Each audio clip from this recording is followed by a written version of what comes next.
Regresamos en el Comercio TV. El gobierno se desmarca de las declaraciones realizadas por la vicepresidenta de la República ante las denuncias de cobro de diezmos. Altos funcionarios gubernamentales ratifican que serán las instancias judiciales las encargadas de resolver este grave tema. La víspera, la vicepresidenta María Alejandra Vicuña afirmaba que había recibido un respaldo claro del presidente ante las denuncias de supuestos cobros indebidos por parte de ella cuando era asambleísta.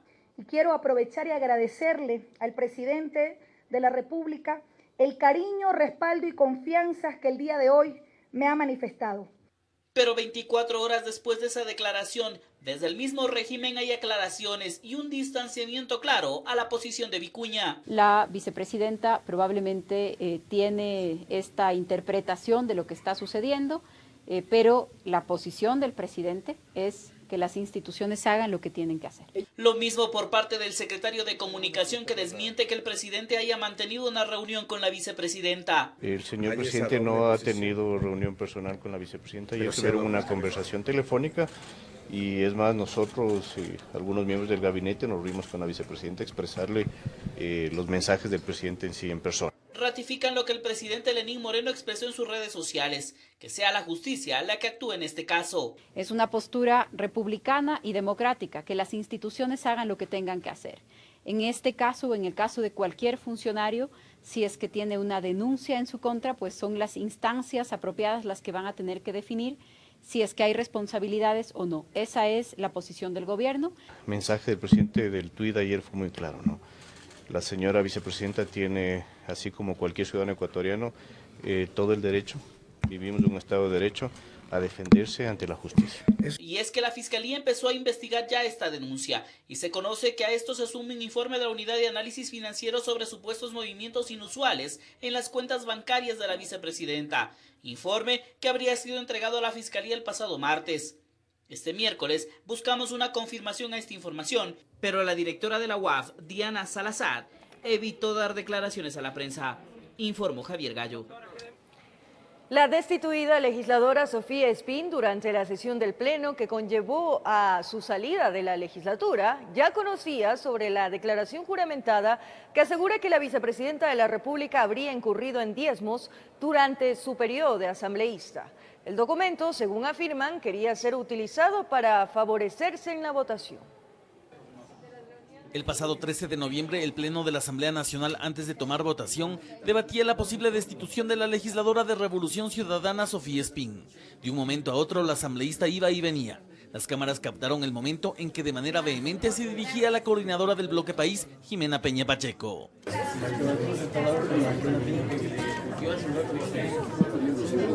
No fue algo que se pueda disimular. Sin embargo, al estar tras del vidrio no se podía escuchar lo que decía. Ese fue el motivo de la pregunta que hicimos a Espín después de conocer que fue destituida. ¿Qué reclamaba usted a Jimena Peña? Discúlpeme. Porque usted vio en el pleno que usted se acercó y le reclamaba a Jimena Peña algo. ¿Qué era?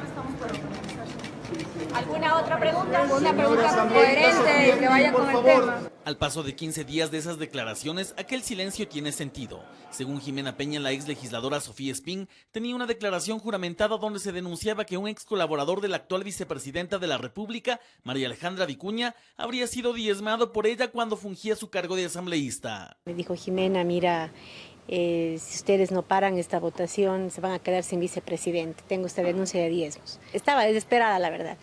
Pero bueno, de ahí ella cogió y se retiró con el documento. En los posteriores minutos, con dicha declaración juramentada en mano, también se dirigió hasta la curul de José Serrano, quien se encontraba conversando con el asambleísta Esteban Albornoz. El cuadro se completó con el acercamiento de la también legisladora Marcela Guiñaga. Todo lo ocurrido no trascendió durante los días siguientes. La verdad no le di mucha importancia porque después ya fueron a la rueda de prensa, no dijeron nada y más bien después ella se acercó y me dijo, Jimena, no puede hacer nada, yo no puedo hacer un daño a una persona. La declaración juramentada, según se conoce, sería del ex asesor de Vicuña, Ángel Polibio Sagbay Mejía. Esta referiría que cuando la actual vicepresidenta era asambleísta, le solicitó que mensualmente le deposite cierta cantidad de dinero. Ante esto, la segunda mandataria ya ha respondido. Jamás participaré en acciones que no estén apegadas con la ética, que es efectivamente la bandera que siempre he levantado durante toda mi vida y la característica de mi accionar tanto público como privado. Lo dicho por el acusador como por la acusada se resolverá ante la justicia. Vicuña además mencionó que es evidente la existencia de una campaña sistemática en contra del gobierno nacional. Informó Javier Rosero. En la Asamblea Nacional se analiza la posibilidad de crear una comisión especial para investigar la denuncia en contra de la vicepresidenta. Muchos se inclinan ya por el inicio de un enjuiciamiento político. En la Asamblea se abre la posibilidad de que una comisión especial sea la que investigue la denuncia presentada en contra de la vicepresidenta María Alejandra Vicuña. Así lo dio a conocer la presidenta de la legislatura, Elizabeth Cabezas. Vamos a chequear el tema, yo quiero conversarlo con los jefes de bancada, entonces vamos a tratar este tema que realmente nos ha tomado de sorpresa a todos. Es que acá se asegura que la denuncia es grave y la Asamblea debe actuar. Se habla de un posible enjuiciamiento político. Una cosa es la investigación judicial que se debe seguir en la Fiscalía y otra cosa es el juicio político por concusión que pueda haber aquí en la Asamblea para destituir del cargo al actual vicepresidente. Cosa con la que no están muy de acuerdo en el bloque social cristiano, pues ante la falta de corte constitucional que debe dar el aval para el enjuiciamiento, será necesario buscar otros caminos. No solamente del juicio político, sino podría también aplicar la norma por la cual puede destituir directamente a la vicepresidente cuando lo que ha hecho causa verdadera conmoción interna. En la legislatura esperan poder analizar este tema en los próximos días. No se descarta que para la sesión de este jueves se pueda presentar cambios en el orden del día para que el Pleno se pronuncie ante esta denuncia que ha sacudido las altas esferas gubernamentales. Informó Javier Gallo. Durante su habitual enlace radial, el alcalde de Guayaquil, Jaime Nebot, se pronunció sobre la acusación contra la vicepresidenta María Alejandra Vicuña. La calificó como muy grave. María Alejandra Vicuña, vicepresidenta de la República, enfrenta una acusación sobre supuestos cobros indebidos cuando era asambleísta, situación que el alcalde de Guayaquil, Jaime Nebot, califica de cierta manera.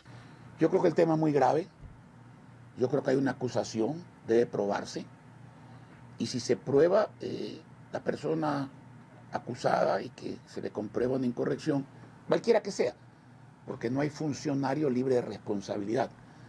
Debe responder en lo jurídico ante la justicia ordinaria y en lo político ante la Asamblea Nacional. El burgomaestre reiteró que la corrupción debe ser sancionada, pero sin dejar a un lado lo conceptual.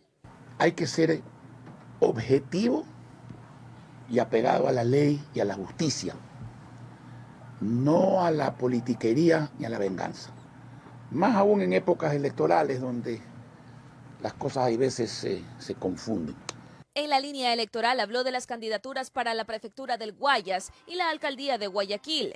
El pueblo de Guayaquil votará por amplia mayoría, y lo mismo el de la provincia del Guayas, por quien pueda demostrar que sabe conservar lo bueno que mucho trabajo le ha costado al pueblo, especialmente a los pobres y a los jóvenes, ganarlo, por quien sepa ampliar lo bueno y porque sepa hacer cosas buenas nuevas.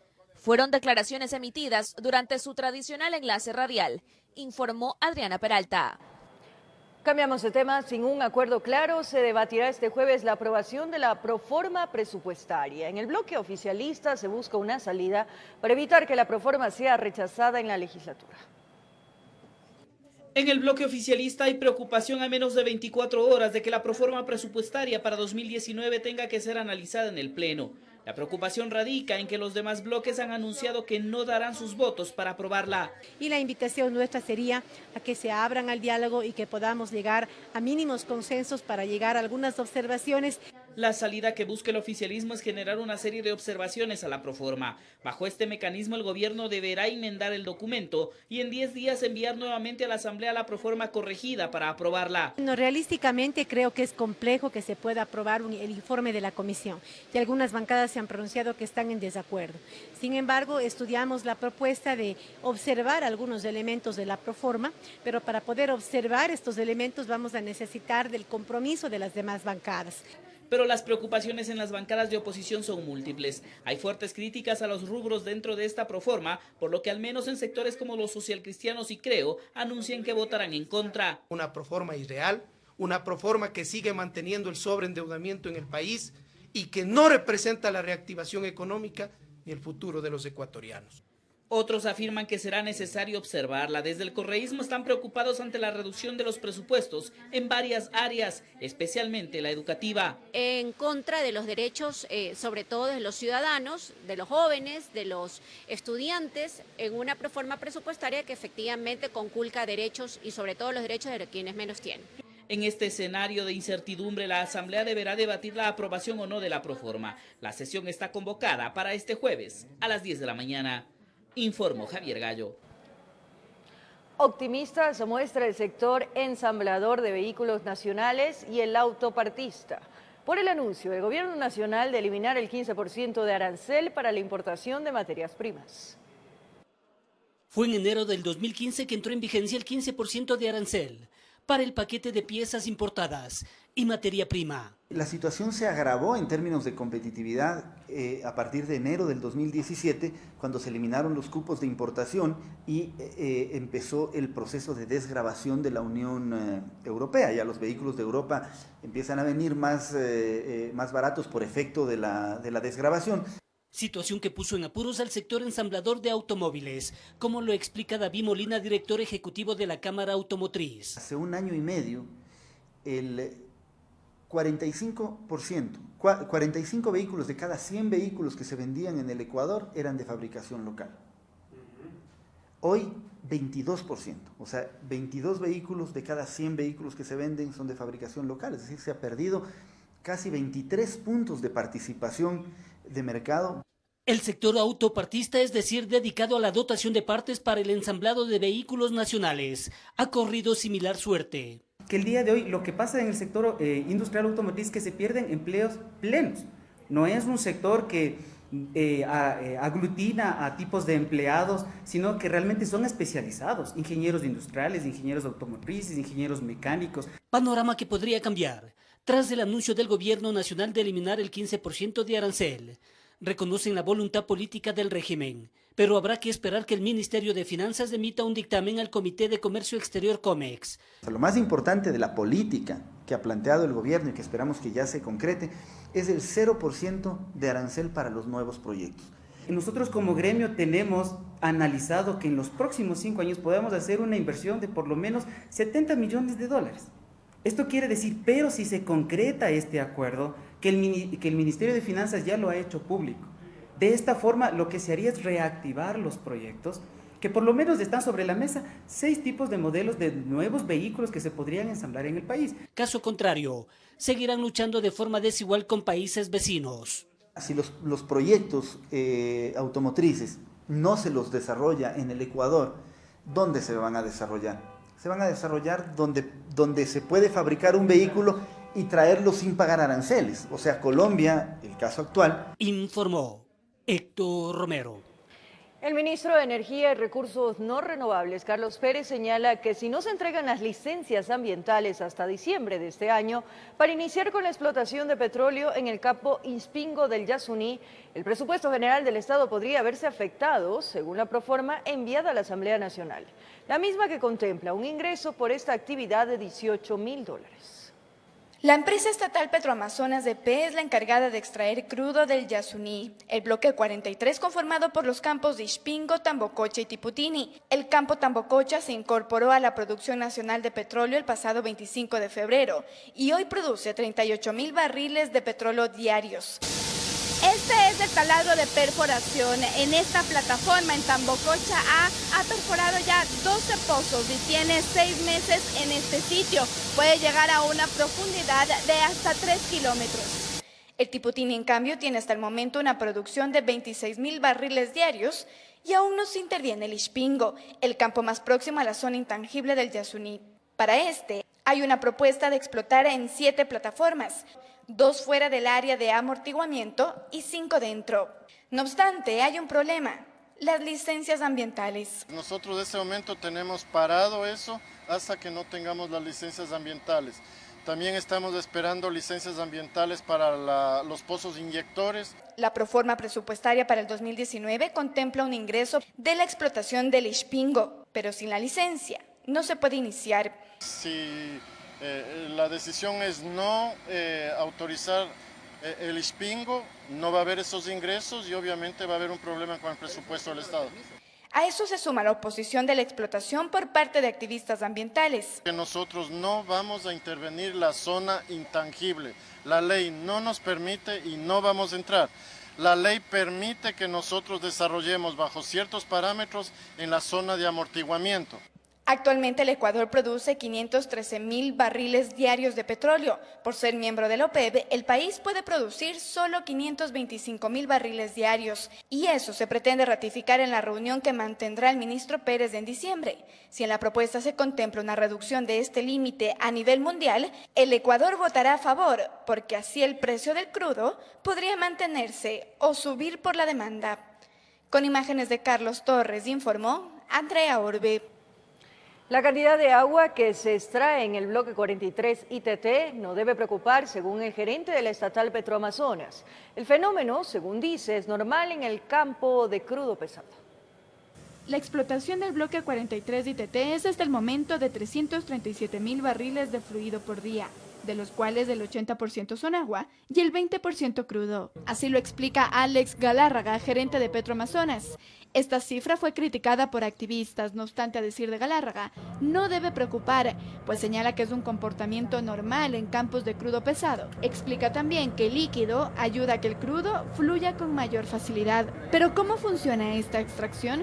En el bloque 43, como en otros campos, cada vez que se extrae petróleo se debe separar del agua y gas que también coexisten con él. Al agua se la denomina deformación y tiene elementos residuales de hidrocarburos. El destino que tiene entonces es la reinyección a profundidades de entre aproximadamente 5.000 y 10.000 pies, es decir, 3 kilómetros de profundidad, pero también se la utiliza para la denominada recuperación secundaria, que busca incrementar la producción de crudo a través de la presión que ejerce esta en los yacimientos. El Ecuador prevé aumentar la producción del campo ITT en la reserva del Yasuní a unos 114.000 barriles por día, pero además, las autoridades quieren alentar las actividades de perforación y recuperación secundaria. En total tenemos para el próximo año la masificación de la secundaria alrededor de 25 proyectos. Lo que va a aportar la secundaria en estos campos grandes va a ser alrededor de 16.000 barriles por día. Con imágenes de Carlos Torres desde Orellana, informó Andrea Orbe. Con la implementación de una política pública institucional, el Consejo de la Judicatura Transitorio quiere subsanar las deficiencias que existirían en el sistema judicial y así evitar que los hechos de violencia sexual en contra de niñas, niños, adolescentes y mujeres queden en la impunidad. 309 femicidios son los que se han registrado en el país entre el 10 de agosto del 2014 y el 18 de noviembre del año en curso. De esta cifra, el 62% de las víctimas oscila entre 15 y 35 años de edad. El 70% de las mujeres perdió la vida en manos de sus compañeros sentimentales. La decisión del pueblo ecuatoriano el 4 de febrero fue declarar imprescriptibles las acciones y las penas de estos delitos, por lo tanto están amparados todos aquellos que han sido violentados sexualmente en cualquier tiempo. A esas cifras del Consejo de la Judicatura se suman las de la Fiscalía, que da cuenta que del 2015 al 2017 se registraron 7.531 denuncias de casos de violencia sexual en contra de niñas, niños y adolescentes a nivel nacional. De ese número, 1.531 obtuvieron sentencia. El Ministerio de Educación refiere que en el mismo periodo tuvo 4.854 denuncias por violencia contra menores de edad, dentro y fuera de establecimientos educativos. Las violencias físicas, psicológicas y sexuales que sufren las mujeres deben ser atendidas por el Estado ecuatoriano en todos los ámbitos, tanto en el ámbito público como en el ámbito privado. Y hasta el momento, la ciudadanía no ha tenido una respuesta efectiva de parte del Estado ecuatoriano. Realidad calificada como alarmante por las autoridades que quieren cambiarla con la puesta en marcha de una política pública institucional que arrancará con un mejor servicio a las víctimas. Tiempos procesales que deben ser cumplidos para atender las pruebas, para atender el testimonio anticipado de la víctima, para atender las medidas de protección que deben estar no menos de 2 horas ya emitidas desde que se sortea la causa. A esto, entre otras cosas, se sumará una evaluación a los operadores de justicia cada año y campañas de socialización para que el delito sea denunciado. Se afirma que a nivel mundial el 60% de mujeres víctimas de violencia no lo denuncian, informó Héctor Romero. La prueba de ADN practicada a los restos óseos hallados en una quebrada en el norte de Quito no correspondería a la joven Juliana Campoverde, desaparecida hace 6 años. Su familia recibió los resultados la mañana de este miércoles tras 2 semanas de espera. Los restos hallados hace 2 semanas en la quebrada de Bellavista, en el norte de Quito, no corresponderían a Juliana Campoverde, desaparecida desde el 7 de julio del 2012. Así lo demostrarían los resultados de ADN, según lo informó el padre de la joven, Absalón Campoverde. El día de hoy, pues, nos terminaron de dar los resultados en la mañana del ADN. Prueba de ello hemos podido obtener que de las 4 muestras que teníamos, 2 de ellas son negativas y 2 de ellas son indeterminadas. Las pruebas se realizaron a 4 restos óseos, 3 huesos y un molar, hallados el pasado 10 y 11 de noviembre. Campoverde explica por qué 2 de ellos se declararon indeterminados. Definitivamente hay cosas que no coinciden, hay cosas que sí, y por ese motivo al no poder decir sí o no poder decir no, lo llaman indeterminado, porque no hay un valor que nos diga exactamente si corresponden o no corresponden esas 2 muestras. Resultados que aumentaron las preguntas de la familia de Juliana, pues las investigaciones llevaron a los agentes hasta esa quebrada, en virtud de las declaraciones del pastor de la iglesia a la cual asistía la joven, hoy detenido y principal sospechoso, quien relató que en ese sitio habría enterrado su cuerpo. Nos hemos quedado intrigados con esto, ya que se supone de que el sospechoso el sospechoso se acogió a cooperación eficaz, y para que esto funcione pues deberíamos haber encontrado los restos de mi hija, cosa que no ha sucedido hasta el momento. El 6 de diciembre se cumplen los 90 días de investigación previa, por lo cual señala que si hasta esa fecha no existe indicio alguno de su hija, no aceptarán la cooperación eficaz a la cual se acogió el detenido. En Quito informó Adriana Rojas. Capturan una embarcación con drogas cerca de las Islas Galápagos. El operativo estuvo a cargo de guardacostas de los Estados Unidos. 2 tripulantes permanecen detenidos para investigación.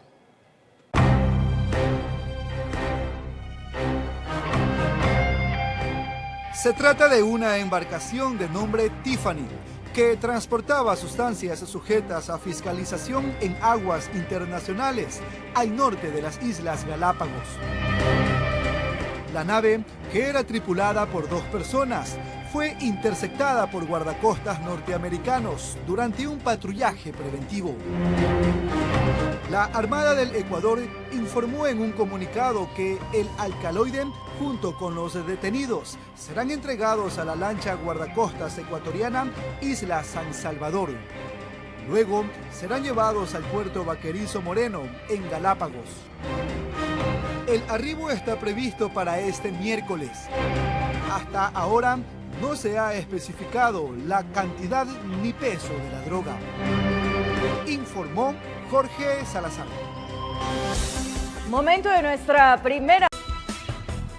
Gracias por seguir en nuestra sintonía. La acción valiente de un policía evitó que delincuentes armados asalten a ocupantes de un bus intercantonal. Uno de los sospechosos fue alcanzado por una bala. Otros 2 fueron capturados por los pasajeros. El bus intercantonal de la cooperativa Mejía cubría la ruta Quito-Machachi. 4 sujetos la abordaron en la Simón Bolívar. Todo iba tranquilo. Cuando la unidad llegaba al sector de Guajaló empezó el alboroto. El chofer fue sometido al igual que los ocupantes. Incluso quien tenía el revólver disparó para asustar a los ocupantes. Uno procede, los otros sirven de seguridad. Lo que nunca se imaginaron los delincuentes fue que entre los pasajeros viajaba un policía de civil. Por suerte cargaba su arma de dotación. Según los testigos, buscó negociar con los presuntos pillos, pero estos estaban agresivos, en uso progresivo de la fuerza, y ante el riesgo de su integridad y de quienes estaban en el bus, se vio obligado a disparar. Que se identifica como policía y le pide al delincuente que suelte el arma. A su vez no habría respondido de la mejor manera y había disparado al aire. Una de las balas impactó a uno de los presuntos delincuentes heridos, saltó del bus, pero al ver la reacción del uniformado, todos los pasajeros se fueron encima de los pillos, 2 se quedaron en la unidad, el otro fue alcanzado a varios metros de donde sucedió el asalto frustrado. Estaba Franco trasladándose de su domicilio. Es un acto relevante, es un acto que es digno de felicitar de nuestro miembro de la institución. El herido fue llevado a una casa de salud. Se conoció que la bala no comprometió ningún órgano vital, mientras 2 de sus amiguitos, a responder por sus actos, como que buscaron deshacerse del arma, la dejaron en uno de los asientos. Es un atentado contra la vida la que estaba produciéndose en ese momento. Ojalá les sirva de escarmiento. Como están armados, creen que son intocables, pero esta vez se salvaron de ser linchados. Los pasajeros conservaron la calma. La suerte jugó a su favor. En Quito informó Iván Casamen. Agentes de la policía descubrieron el accionar de 3 personas que estafaban ofreciendo cargos públicos. El líder de la red de estafadores operaba desde el centro de detención provisional, donde está privado de la libertad. Llegó una denuncia, otra y otra. Había que investigar qué estaba pasando. El caso fue delegado a agentes de la UNACE. Según las personas que dijeron haber sido estafadas, relataron que eran contactadas por quien decía ser un alto funcionario del gobierno con poder en el sector estatal. Audazmente hacía todos los enlaces desde una de las celdas del CDP. Para otorgar cargos públicos a varias personas, las cuales estarían acudiendo a este supuesto funcionario de Estado para que les otorgue estos trabajos. A cambio pedía fuertes sumas de dinero que iba de $1,000 a $20,000, todo dependía del cargo que buscaba. Muchos habrían caído en el engaño, entregaron los billetes verdes, pero el trabajito en el sector público nunca se concretaba. El denunciante estaría recibiendo varias comunicaciones en las que le estarían ofreciendo puestos de trabajo en el sector público. Luego de algunas semanas de trabajos de inteligencia, agentes policiales llegaron al cabecilla, es decir, de donde salían las llamadas supuestamente extorsionando, exigiendo dinero a quienes estaban desesperados por un puesto de trabajo. Lo que de alguna forma llama la atención es que el presunto líder de esta red está detenido en el centro de detención provisional ubicado en el norte de la capital, cumpliendo una pena de 25 meses por extorsión, pero aparentemente tenía todas las facilidades para hablar desde adentro. A pesar de que sea un centro de detención, el mismo poseía todas las facilidades para realizar las llamadas. Según las investigaciones, afuera tenía a 2 mujeres que supuestamente colaboraban con la red. Con la respectiva orden de allanamiento llegaron hasta el departamento donde residían. En este caso habrían una suma de delitos, entre ellos extorsión, suplantación de identidad, usurpación de cargos públicos y estafa. Con una persona externa, quien sería la conviviente del mismo, quien estaría solicitando dinero. Al supuesto líder ni las barreras de la cárcel lograron enderezarlo. En Quito informó Iván Casamen. Un nuevo caso de robo se registró en la provincia de Los Ríos. Las autoridades piden a la ciudadanía que se mantengan alertas y que cualquier acto delictivo sea denunciado. La delincuencia aprovecha hasta el mínimo descuido para llevarse lo ajeno. En este video captado por la cámara de seguridad de una librería en Babahoyo se puede ver cómo operaron 2 jóvenes.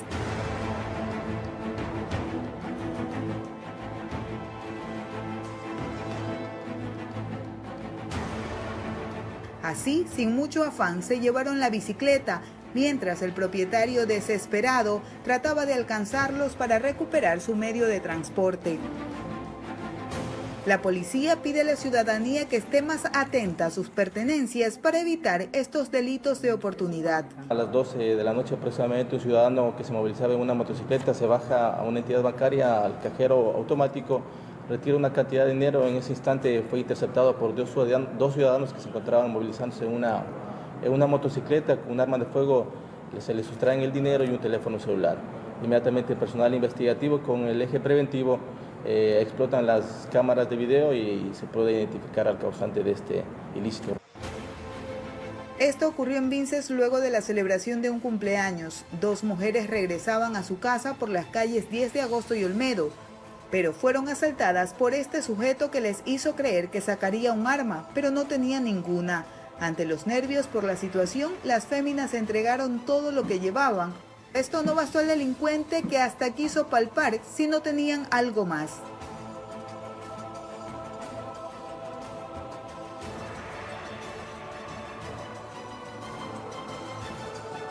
Se ha dispuesto a los diferentes distritos que se hagan operativos focalizados al control específicamente de motocicletas, porque este vehículo es el que se utiliza para la mayoría de los cometimientos de los actos delincuenciales. Desde Los Ríos informó Odette Camacho. Una mujer con 4 meses de embarazo atravesó un difícil momento cuando 2 sujetos con pistola en mano la asaltaron a ella y a otros 2 familiares. El suceso ocurrió en la ciudadela Samanes 2 y fue captado por cámaras de vigilancia. El reloj marcaba las 22 horas con 2 minutos del día martes. Estas 2 personas ingresaron fingiendo ser transeúntes. Hacia un costado se encontraba la joven embarazada en compañía de su esposo y un primo. Como que vieron alrededor y ellos regresaron y ahí uno tenía una pistola y nos dijo, denme los celulares y denme todo lo que tengan. Nosotros, pero no tenemos nada. Yo no cargaba celular, pero mi esposo cargaba mi celular y él por suerte no había sacado nada.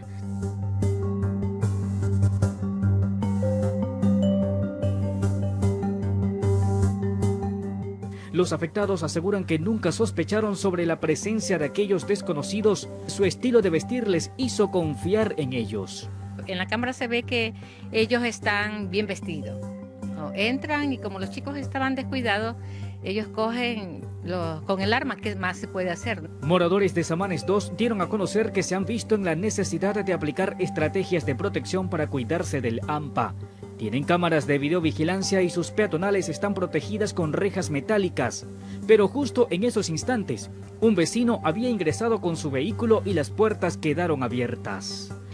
Parece que la chica está bien nerviosa y todo. Usted sabe que después de un robo todo uno queda traumado por eso.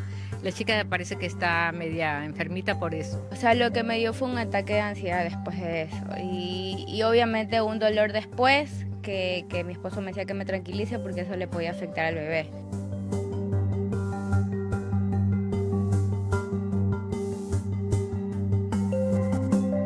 Informó José Morales. Una nueva pausa comercial. Con esto nos despedimos, amigos. Gracias por su compañía, cariño, pero sobre todo fiel sintonía. Un abrazo grande.